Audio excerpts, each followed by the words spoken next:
ఓం నారాయణ ఆది నారాయణ.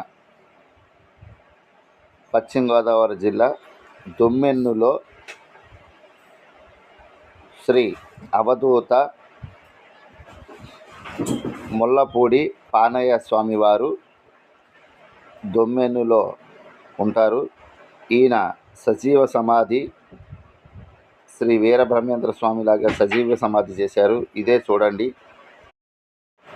చిన్న గృహలా ఉంటుంది. ఇది పానయ్య స్వామివారి సమాధి.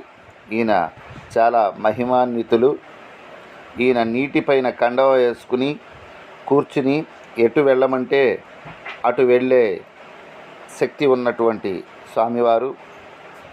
ఒక పడవలో ప్రయాణం చేసినట్లుగా ఒక కండువా వేసుకుని నీటిపైన కాలువల్లో ప్రయాణం చేసేవారు. అటువంటి మహాత్ముని దివ్య దర్శనం. ఓం నారాయణ ఆది నారాయణ. అవతారమూర్తి వెంకయ్య స్వామి.